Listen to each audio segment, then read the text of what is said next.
नमस्कार दोस्तों, मेरे सभी मित्रों को मेरी ओर से नमस्कार और सभी मित्रों का एग्ज़ाम डेस्टिनेशन में हार्दिक स्वागत है। तो मित्रों, जैसा कि आपको पता है कि आज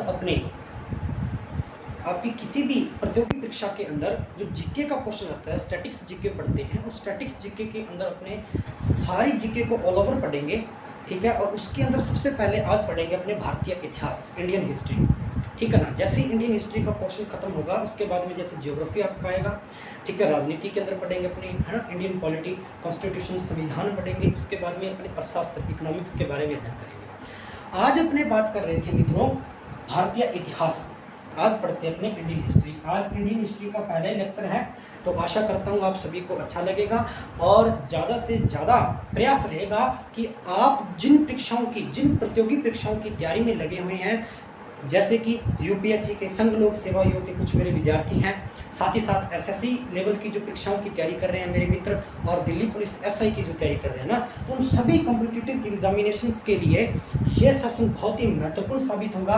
तो ध्यान दीजिए, आज पढ़ रहे हैं अपने भारतीय इतिहास, भारतीय इतिहास, इंडियन हिस्ट्री।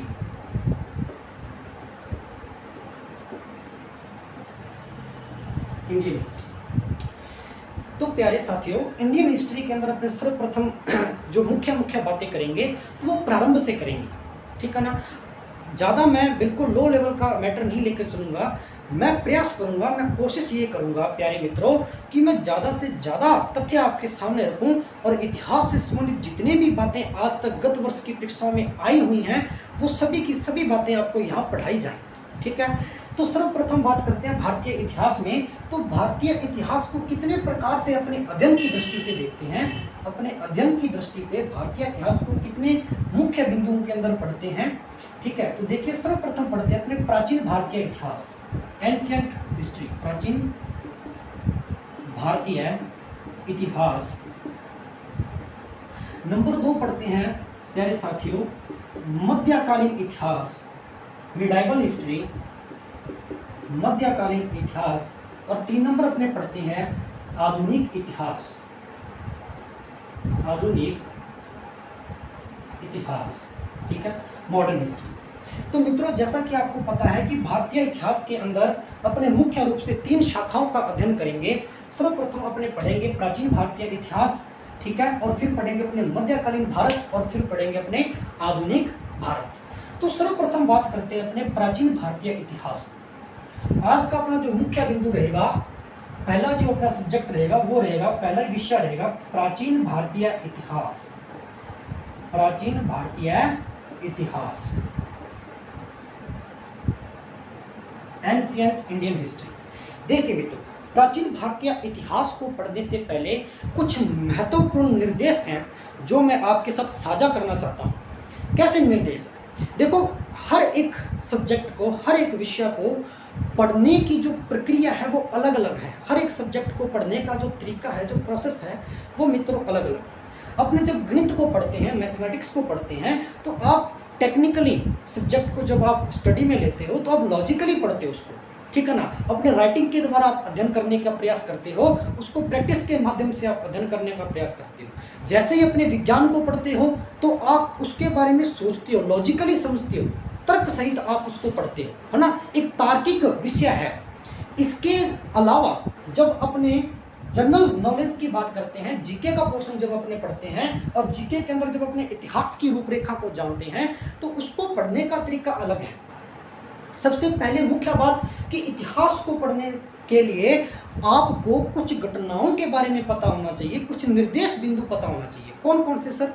सबसे पहला बिंदु, जब अपने कहीं ना कहीं प्राचीन भारतीय इतिहास की बात कर रहे होते हैं मित्रों, तो प्राचीन भारतीय इतिहास में आप किसी भी किताब के अंदर उठा के देख लीजिए, किसी भी काव्य के अंदर उठाकर देख लीजिए, आपको एक जैसे आंकड़े, एक जैसा डाटा बहुत ही कम मिलेगा। मेरा कहने का जो तात्पर्य है वो ये है कि प्राचीन भारतीय इतिहास में आपको मतभेद मिलेंगे। जितने भी अपने भारत के या वो विदेशी, ठीक है, इतिहासकार हैं, उन सभी में अपने मतभेद हैं कि प्राचीन भारतीय इतिहास के मुख्य स्रोत, मुख्य आंकड़े, ठीक है, मुख्य जानकारी, मुख्य उपलब्धियां क्या हैं। ठीक है, जहां तक अपने बात करते हैं तो प्राचीन भारतीय इतिहास में आपको 90% भाग ही एक जैसा मिलता है। अभी तक 10% भाग के अंदर मतभेद है मित्रों। जैसे जैसे इतिहास की रूपरेखा में अपने आगे बढ़ते हैं तो मध्यकालीन भारत की ओर बढ़ते हैं, जैसे मिडाइवल हिस्ट्री पढ़ते हैं तो मित्रों मिडाइवल हिस्ट्री के अंदर बहुत से ऐसे तथ्य हैं जिनके अंदर 2 या 3% अभी भी मतभेद है, अन्यथा आपको सभी के सभी तथ्य इसके अंदर मिलते हैं, एक जैसे मिलते हैं। ठीक है, आधुनिक भारत इतिहास की बात करें, ठीक है, सन 1947 तक की बात करें, भारत के स्वतंत्रता संग्राम तक की बात करें तो मित्रों 1947 तक का जो आधुनिक भारतीय इतिहास है इसके अंदर आपको 99% से लेकर 100% तक आपको इसके अंदर तथ्य हैं वो सत्य साबित होते हैं और सत्य प्रमाण मिलते हैं। अब बात करते हैं प्राचीन भारतीय इतिहास। ठीक है, इसका अध्ययन किस दृष्टि से करेंगे। ठीक है, सर्वप्रथम समझते हैं कि प्राचीन भारतीय इतिहास में इतिहास की क्या संज्ञा है, इतिहास क्या है। ठीक है, अपने इतिहास क्यों पढ़ते हैं, हिस्ट्री का महत्व क्या है। ठीक है, क्या योगदान है अपने मानव जीवन में इतिहास का। सबसे पहले मुख्य बात अपने बात करते हैं तो वर्तमान के प्रकाश में अतीत का अध्ययन, परिभाषा यहां अपने लिखते हैं, वर्तमान के प्रकाश में अतीत का अध्ययन। प्यारे मित्रों, इतिहास को संबोधित करता है वर्तमान के प्रकाश में अतीत का मतलब भूतपूर्व जो घटनाएं हैं, अतीत में जो घटनाएं घटी हैं, या ये लिख सकते हैं अपने अतीत काल में घटने वाली घटनाओं का अध्ययन जिस शास्त्र के अंतर्गत करते हैं उसको इतिहास के नाम से जाना जाता है, हिस्ट्री के नाम से जाना जाता है। सर जैसे अतीत की घटनाओं का मतलब क्या है, अतीत की घटनाएं, ठीक है, राजनीतिक घटनाएं, सांस्कृतिक घटनाएं, सामाजिक घटनाएं, आर्थिक घटनाएं, ये जितनी भी अपने घटनाएं हैं ये सभी की सभी अतीत काल की जो मुख्य घटनाएं हैं उनका जब अपने अध्ययन करते हैं तो वो इतिहास शास्त्र के अंतर्गत करते हैं। सबसे मुख्य बात ये सर, मानव जीवन से इतिहास कैसे जुड़ा हुआ है। जैसे सर्वप्रथम अपने बात करते हैं मित्रों कि अपने पूर्वजों से, कि अपने पूर्वज जो हैं वो अपने को क्या देकर गए हैं, है ना। सबसे मुख्य बात, जैसे आज अपने पढ़ते हैं सिंधु घाटी सभ्यता, इंडस वैली सिविलाइजेशन, हड़प्पा काल पढ़ते हैं तो वहां से क्या पता चलता है कि आज का जो मानव है और हड़प्पा काल का मानव है उन दोनों में क्या अंतर है। उस समय जो भवन निर्माण की जाती तो किस प्रक्रिया के, किस आर्किटेक्चर के आधार पर किए जाते थे, है ना। उस प्रकार का जो शासन प्रणाली थी, जो राजनीतिक प्रणाली थी, वो आज की शासन प्रणाली से कैसे भिन्न है। तो ये जितने भी स्रोत मिलते हैं, जितनी भी जानकारी सम्मिलित रूप से अपने को प्राप्त होती है मित्रों, वो सभी की सभी जानकारी कहां से प्राप्त होती है, इतिहास से प्राप्त होती है। सबसे मुख्य बात, ठीक है। अब बात करते हैं अपने इतिहास के जनक के बारे में। मित्रों, इतिहास के जनक के बारे में बात करते हैं तो एक यूनानी इतिहासकार एवं भूगोलवेता, ये एक भूगोलवेता भी थे, हेरोडोटस के बारे में आपने सुना होगा। ठीक है, ये एक यूनानी इतिहासकार एवं भूगोलवेता थे, हेरोडोटस। इनको इतिहास का जनक कहा जाता था, द फादर ऑफ हिस्ट्री। ठीक है, इतिहास का जनक कहा जाता था इनको। इन्होंने अपनी एक प्रसिद्ध पुस्तक लिखी थी, इनके द्वारा रचित पुस्तक का नाम परीक्षा में अक्सर पूछ लिया जाता है, हिस्टोरिका। इनके द्वारा एक पुस्तक रची गई थी, हिस्टोरिका। तो जो हिस्टोरिका पुस्तक थी वो हेरोडोटस के द्वारा रची गई थी और यही एक पुस्तक थी जिसके अंदर मानव के इतिहास से संबंधित अपने को मुख्य प्रमाण मिलते हैं। जो मुख्य प्रमाण मिलते हैं मानव से संबंधित, मानव इतिहास के उद्भव से संबंधित, मानव का विकास कैसे हुआ, मानव जाति का विकास कैसे हुआ, ठीक है ना। इससे संबंधित जो अतीत के अंदर घटनाएं थी वो किस पुस्तक से मिलती हैं, किस पुस्तक से प्राप्त होती हैं, हिस्टोरिका। किसके द्वारा रचित थी मित्रों, हेरोडोटस के द्वारा रचित थी। अब बात करते हैं एक रोमन ज्ञानी के बारे में समझते हैं, रोमन, ठीक है, रोमन। तो एक रोमन व्यक्ति थे, एक रोमन दार्शनिक थे। दार्शनिक की बात करते हैं, रोमन दार्शनिक। दार्शनिक का मतलब समझते हो ना, जैसे अपने साधु आज के समय में ना साधु की जैसे अपने संज्ञा देते हैं ना, तो उस प्रकार से समझ लीजिए एक दार्शनिक थे, ठीक है ना। जैसे किसी विदेश के अंदर अपने जाते हैं ना, जैसे चीनी यात्री अपने यहाँ आते थे, एक दार्शनिक होता अलग, जैसे बौद्ध दार्शनिक होते थे, बौद्ध भिक्षु होते थे ना, अपने बौद्ध धर्म के अंदर पढ़ेंगे, जब आगे धार्मिक इतिहास पढ़ेंगे तब बात करेंगे। तो रोमन दार्शनिक थे सिसरो, इनका नाम था मित्रों सिसरो, एक रोमन दार्शनिक थे सिसरो, नाम याद रखना बहुत इंपॉर्टेंट है, सिसरो, ठीक है, इसरो नहीं सिसरो, है ना मित्रों। तो एक रोमन दार्शनिक थे सिसरो, इन्होंने ही सबसे पहले, ये व्यक्ति थे, इन्होंने सबसे पहले हेरोडोटस को इतिहास का जनक और इतिहास के जनक की संज्ञा दी थी। हेरोडोटस को इतिहास के जनक की संज्ञा देने वाला प्रथम व्यक्ति कौन था? सिसरो। और यह था कौन? रोमन का दार्शनिक था। रोमन के बारे में पता होगा, रोम का दार्शनिक था, रोम का। रोम वर्तमान में आपको पता है, ठीक है ना, अपने जब विश्व का भूगोल पढ़ते हैं तो रोम को दो नामों से जाना जाता है, शाश्वत नगर के नाम से भी जाना जाता है, अर्थात द एटर्नल सिटी, है ना, रोम, जहां पर क्या है, पिसा की झुकी हुई मीनार भी है ना वहां। तो ये सारे के सारे तथ्य आपको रिलेट करके पढ़ने हैं। इतिहास पढ़ने का तात्पर्य ये है कि अगर एक तथ्य आ गया उससे संबंधित दूसरा तथ्य क्या है ना, तो इंटरेस्ट डेवलप करना हिस्ट्री के अंदर पूरा। तो बात कर रहे थे अपने, एक रोमन व्यक्ति थे, रोमन दार्शनिक थे सिसरो, जिन्होंने क्या किया था, हेरोडोटस को इतिहास के जनक की संज्ञा प्रदान की थी। चलो यहां तक अपने पहुंच गए। और हेरोडोटस के बारे में थोड़ी सी जानकारी और दे देता हूं। तो प्यारे मित्रों, हेरोडोटस ही एक सर्वप्रथम बात कि हेरोडोटस ही सर्वप्रथम ऐसा इतिहासकार था जिन्होंने इतिहास को शैक्षिक महत्व दिया था, या शैक्षिक महत्व के रूप में रेखांकित किया था। यहां लिख देता हूं, यहां अपने पढ़ लेते हैं इसके बारे में।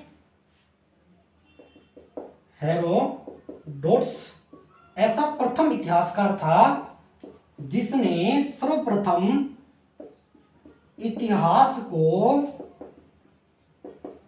शैक्षिक महत्व, मतलब शिक्षा के आधार पर अध्ययन की दृष्टि के रूप में इन्होंने संयोजित किया था। शैक्षिक महत्व दिया या शैक्षिक महत्व में रेखांकित किया, रेखांकित किया। सबसे मुख्य बात, सबसे मुख्य बात हाईलाइट कर देता हूं मित्रों, अच्छे से नोट्स भी बनाते चले साथ साथ और उतारते चले। हेरोडोटस था जिसने इतिहास को सर्वप्रथम शैक्षिक महत्व के रूप में रेखांकित किया, ठीक है, एक शिक्षा के रूप में। अब बात करते हैं कि इतिहास की जानकारी कहां से मिलती है, इतिहास को जानने के सोर्स क्या हैं, स्रोत क्या हैं, कैसे पता चलता है कि आज अपने जिस युग के अंदर जी रहे हैं, इससे जो बीता युग था, इससे बीतने वाली जो सदियां थी, उस समय क्या हो रहा था, उस समय कौन कौन सी घटनाएं घटी, उस समय कौन कौन से युद्ध लड़े गए, है ना, उस समय कौन कौन से राजवंशों का उदय हुआ, है ना, कौन कौन से राजवंशों का पतन हुआ, है ना, उस समय राजनीतिक दशा कैसी होती थी, उस समय आर्थिक दशा कैसी होती थी, है ना। तो ये जितने भी इतिहास के पहलू हैं, जो स्रोत हैं, इनकी जानकारी अपने को कहां से मिलती है, तो ये सबसे महत्वपूर्ण बात है। तो चलो दोस्तों, अभी इसके अंदर टॉपिक पढ़ते हैं, भारतीय प्राचीन इतिहास के जानकारी के स्रोत, इतिहास के जानकारी के स्रोत। देखिए,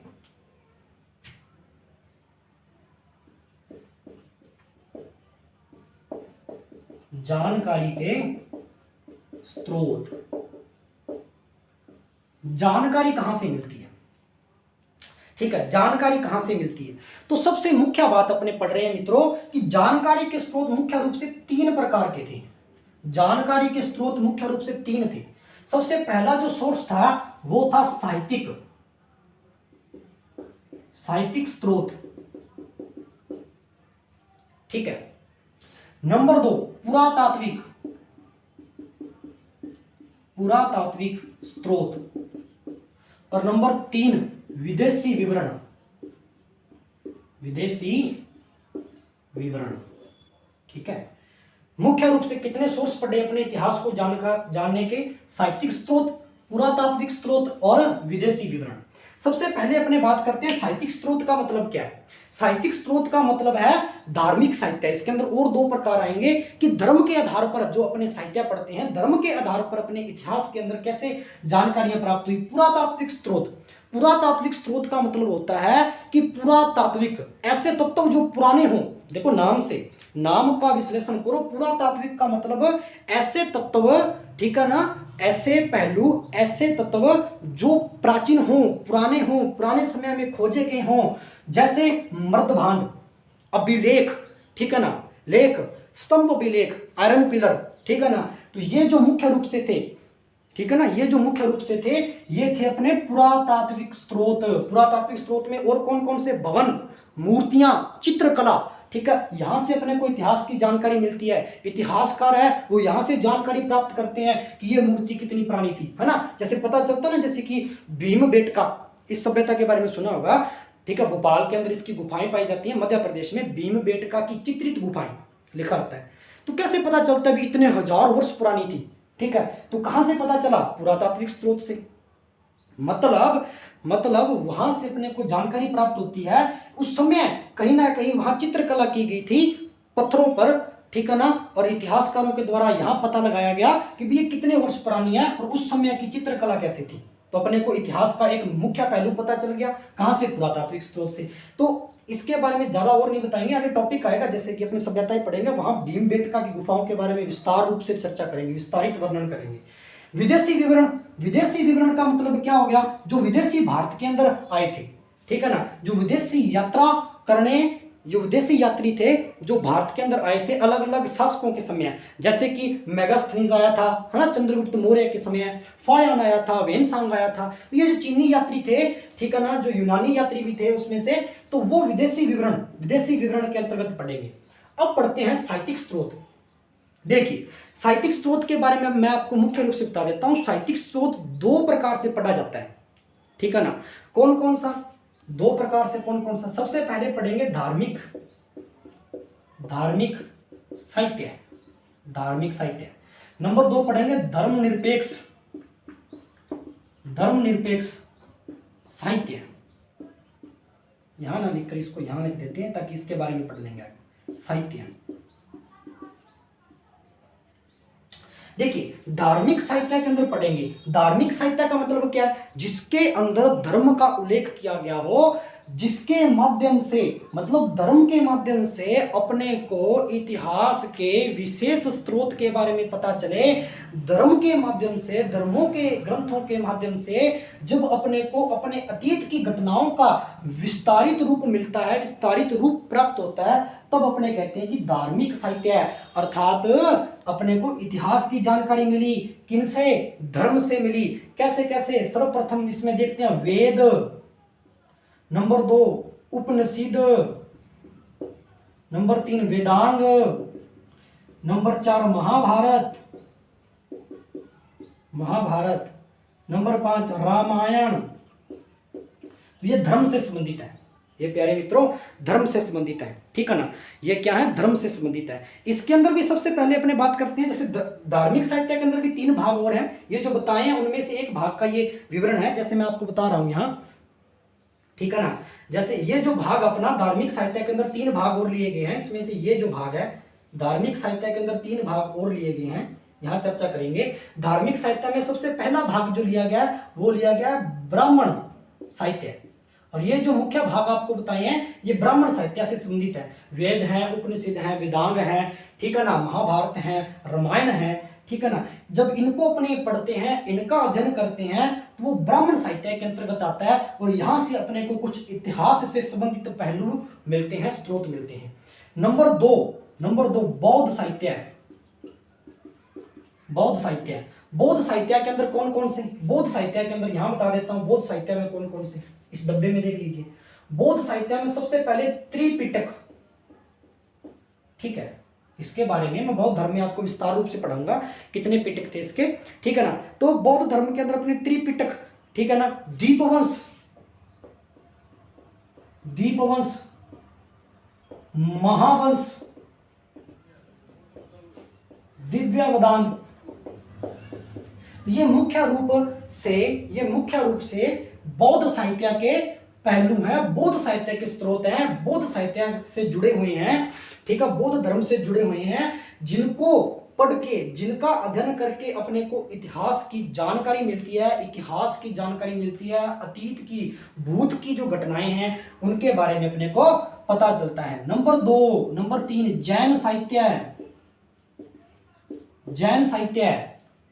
जैन साहित्य की बात करें तो जैन साहित्य में कल्पसूत्र सबसे मुख्य। अगर अपने बात करते हैं जैन साहित्य में, तो जैन साहित्य में कल्पसूत्र, देखिए यहां मैं इसको थोड़ा बता देता हूं, जैन साहित्य को यहां प्रदर्शित करते हैं, थोड़ा इस बॉक्स में देखिए, ठीक है। जैन साहित्य के बारे में लिख रहा हूं मैं यहाँ, जैन साहित्य, साथ साथ नोट्स भी बनाते चले मित्रों, डायग्राम के माध्यम से इतिहास को समझेंगे, डायरेक्टली अपने थ्योरी के रूप में ज़्यादा नहीं लिखेंगे, ठीक है ना। एक तो वाणी को समझना है, वाणी के माध्यम से आप नोट्स बनाते चले, साथ ही साथ आप चित्रों के माध्यम से पढ़ें। जैन साहित्य के बारे में मैं बता रहा था, कल्पसूत्र, मुख्य रूप से कल्पसूत्र, ठीक है। नंबर 2 परिशिष्ट पर्व, और नंबर 3 भगवती सूत्र। यह बहुत ही महत्वपूर्ण काव्य है, बहुत ही महत्वपूर्ण ग्रंथ है भगवती सूत्र।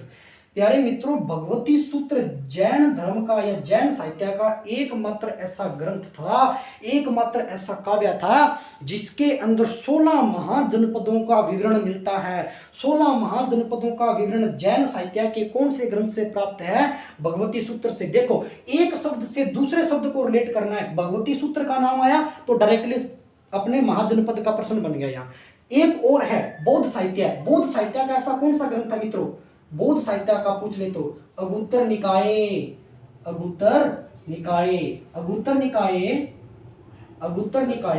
बौद्ध साहित्य का ऐसा ग्रंथ है मित्रों जिसके अंदर महाजनपदों का 16 महाजनपदों का उदय मिलता है, 16 महाजनपदों का वर्णन मिलता है। आगे पढ़ेंगे, ठीक है, महाजनपदों का उदय टॉपिक आएगा मित्रों। तो मुख्य रूप से अपने धार्मिक साहित्य को 3 भागों में बांटा। ब्राह्मण साहित्य में क्या क्या चीजें पढ़ी? वेद पढ़े, उपनिषद पढ़े, वेदांत पढ़े, महाभारत पढ़ी, रामायण पढ़ी, ठीक है। फिर अपने क्या पढ़ा? बौद्ध साहित्य।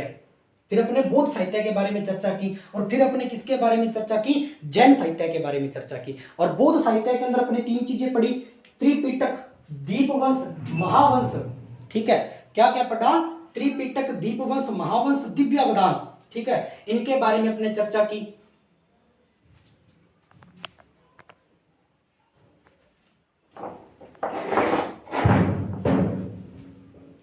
फिर दिव्यावदान यहां तक पढ़ा।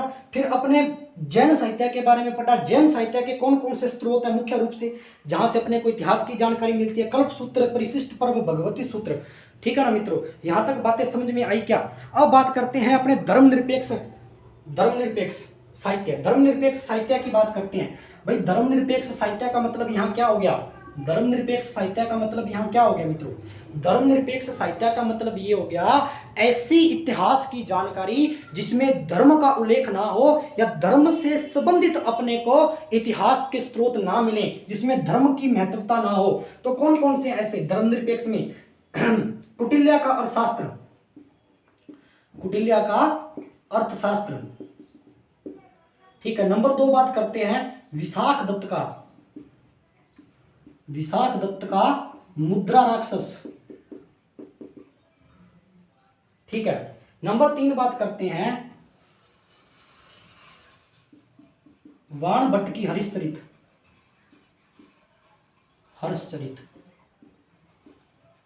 वाणभट्ट की हर्षचरित। और नंबर अपने 4 बात करते हैं पतंजलि का महाकाव्य,